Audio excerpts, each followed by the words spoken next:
2 positions that fell vacant in our regional parliament in Arusha.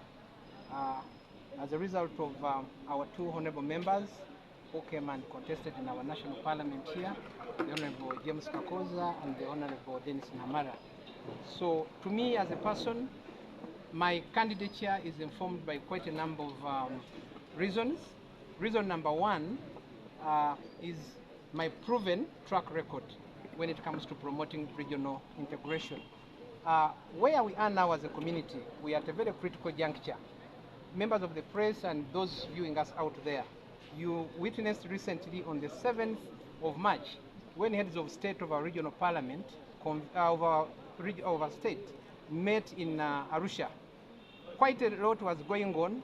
Some naysayers thought that the community was almost collapsing based on quite a number of reasons. 1, lack of commitment from partner states. Number 2 was, of course, not giving priority to the treaty as it establishes the 4 pillars of the community. We have seen issues of non-tariff barriers which have become a problem. The treaty provides under the Customs Union and the Common Market Protocol that all products originating from the partner states should have free access on the wider market that we aspire to achieve. What we've been witnessing lately are partner states prioritizing protectionism. We've seen issues of the United Republic of Tanzania wanting to bring in their rice here. Rice traders in Uganda and farmers have their own issues. We've had issues of our milk crossing over to Kenya. Now, the tremors of the treaty were very clear that this revived integration should be people-centered and private sector-led. They had a reason, learning from the defunct community of the original 3, Uganda, Kenya, and Tanzania. So at a personal level, I want to appreciate our heads of state for coming out boldly during their 25th Ordinary Summit, which ended on 7th in Arusha. I was there in person, and for the record, I've attended all heads of state summits from the year 2014 to date. Now, we saw that landmark reforms were made and signed by the heads of state. Where we had reached, some people were thinking that the community had gotten into what one would call an ICU state because people are not remitting their contributions. The regional parliament, where I aspire to join, has had 4 months plus without convening a single session because of funding at the Secretariat. A lot, as members of the media you are aware, has been going on. But I want to thank the leadership for having seen it important to give President Yoweri Kaguta Museveni a chance to take on leadership at this critical moment. He is the one who championed the revival of the community. So it's upon him now to offer strategic guidance and leadership and to bang the table, to bring to order, to call to order his colleagues. First of all, they respect him as a senior person. He championed the revival, and it is right about time now that the leadership of President Museveni at a strategic level at EAC comes handy.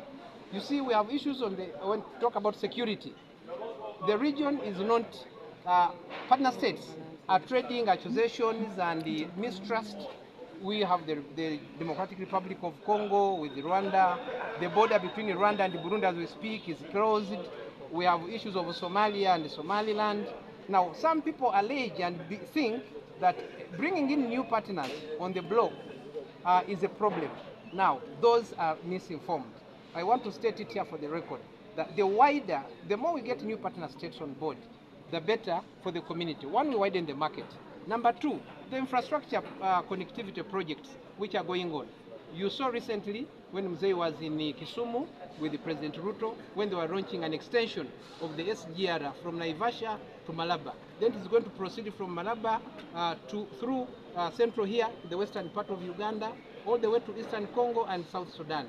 Another project is in the offing from Tanzania all the way to Uganda. Heads of state and the framers of the treaty were clear. We cannot survive in isolation. Partner states need each other.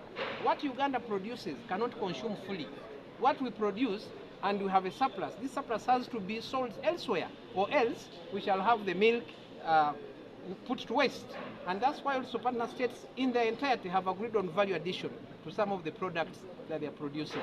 So strategic security for our region is critical. Most of the partner states who are not members earlier, we see rebels for Uganda's case. Most of the people who destabilize our country are hiding in eastern Congo, Others are hiding in South Sudan. Now, when they become members of the community, it gives our mighty UPDF chance to now pursue the enemy beyond our borders. Somalia, those of you who might be familiar, from there 2008, 2009, we had a lot of piracy issues on the Indian Ocean, that stretch of the Somalia on the sea. Now, with the UPDF engagement in Mogadishu, pacifying Mogadishu and the ocean, we see that regional cross-border trade is happening, import and export trade is thriving.